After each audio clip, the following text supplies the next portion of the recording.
আমার মূলা ভাজিটা হয়ে গিয়েছে।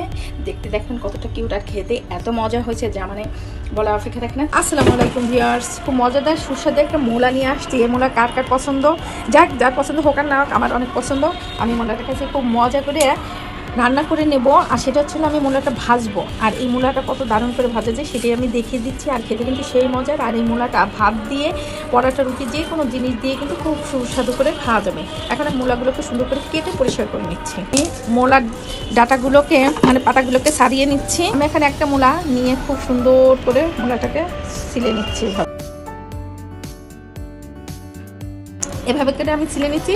আমি সবগুলো মূলাই এভাবে ছিলে নেব। ছোলা হয়ে গেছে। এখন মূলাগুলোকে আমি সুন্দর করে ধুয়ে একদম কেটে নিচ্ছি। তো মূলাগুলোকে দেখেন আমি ধুয়ে সুন্দর পরিষ্কার পরিচ্ছন্ন করে একদম চিকচিক করে কেটে নিয়েছি। আমি মূলাটাকে খুব সুন্দর করে ডিম দিয়ে ভেজে দেবো। আপনারা কখনো এই ডিম দিয়ে মূলা ভাজা খেয়েছেন কিনা আমি জানি না। একটা প্যান নিয়েছি, আর প্যানের ভিতরে আমি সয়াবিন তেলটাকে দিয়ে দিচ্ছি। আর এই মূলা ভাজিটা সয়াবিন তেলটাই বেশি মজা লাগে সরিষার তেলের থেকে। তেলটা গরম হয়ে গেছে। এখন আমি তেলের ভিতরে কাঁচা পেঁয়াজ আর কাঁচা মরিচ দিয়ে দিচ্ছি।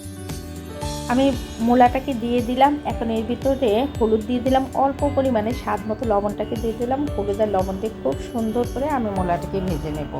ভাজতে ভাজতে দেখবেন একটু পানি বের হয়ে গেছে। আমি মূলাটাকে ঢেকে দিব না, কারণ মূলাটা আমি এইমাত্র বাজার থেকে কিনে এনেছি। মূলাটা খুবই নরম এবং খুবই সফট, ঢেকে দেওয়ার কোনো প্রয়োজন নেই। আমি এই পর্যায়ে 10 মিনিট পরে ফিরে আসবো। 10 মিনিট পরে ফিরে আসার পরে দেখবেন আমার মূলাটার কালারটা কতটা চেঞ্জ হয়ে আসছে, আর পানিটাও দেখেন কত সুন্দর শুকিয়ে গিয়েছে। এখন আমি এই মূলার ভিতরে 2টি ডিম নিয়ে নেব।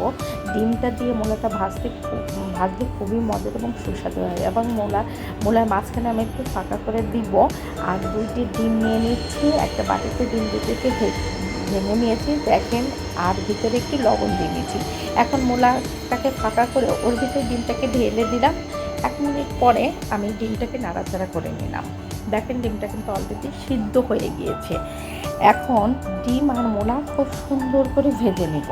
ভাজতে ভাজতে ভাজতে ভাজতে অনেক সুন্দর একটা কালার চলে আসবে এবং তেল বের হয়ে যাবে। যখন দেখবেন যে তেলটা বের হয়ে গেছে তখনই ভাববেন মূলাটা কিন্তু ভাজা হয়ে গেছে। এরপর যে আমি একটু ধনেপাতা দিয়ে দিলাম। ধনেপাতা দিলে স্বাদটা দ্বিগুণভাবে বেড়ে যাবে। এখন আমি মূলাটাকে নামিয়ে, আমার মূলা ভাজিটা হয়ে গিয়েছে।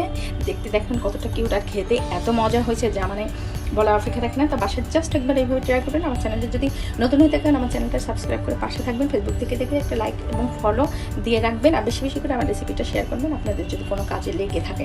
তো পর্যন্ত সবাই ভালো থাকবেন, সুস্থ থাকবেন। নতুন কোনো রেসিপি নিয়ে আবার সামনে হাজির হবো। আল্লাহ হাফেজ।